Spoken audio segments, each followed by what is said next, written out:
So, William and Linda, tell me a little bit about coming into this theater space. And Linda, I'm curious to know something about how you like your dressing room.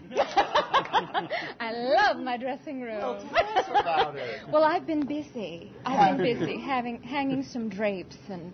Really? Well, you know, Eugene has created a fabulous environment for Elizabeth, and Martin is making the most extraordinary costumes for Elizabeth. Yes, indeed. Martin Capeladinaz, ladies and gentlemen, our brilliant costume designer. So I couldn't prepare in a room of white cinder blocks, for God's sake. You need some glam. That's right. Glitter. Tell us a little bit about your costumes and the challenge of wearing them. You have quite a few, do you not? And some elaborate accoutrements. Yes. 5 elaborate gowns, which include... boning and corseting, and the stomacher, which is the corset goes right down to a point. Farthingale is the name for the skirt. And this is a very wide. Very wide. I think they're going to have to move lighting instruments when I come on and off stage. I've been told. Yes, that's a surprise to you. Well, I don't know about moving the lighting instruments. I understood that you would have to dress the last portion probably the on skirts, stage. right, just off stage, correct. Yes. And I haven't had some of them on, but I think they're going to be rather heavy, 35 to 40 pounds probably. Wow. Yeah. Wow. Yeah. And you make some spectacular entrances. Yes. To the show, do you know? Yes, I come up on a fabulous bed. I know about that. Yeah, he knows all about that.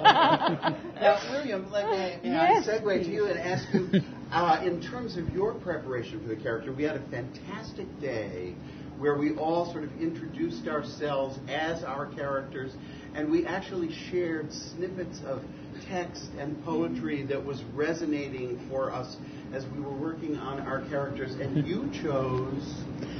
I chose Satan from the Paradise Lost of John Milton. Yes. I felt that he kind of, his monologue in the beginning, in the middle of Paradise Lost, embodies a certain aspect of my character and of villains in general. I feel the most interesting villains are always villains who have doubts, who are plagued by self-doubt and by second thoughts, and who have a large sense of the world and a sort of a very large scope mentally and emotionally. Yes. So I read this piece. And it was extraordinary. It was Thank extraordinarily beautiful and passionate and scary, too. I hope so.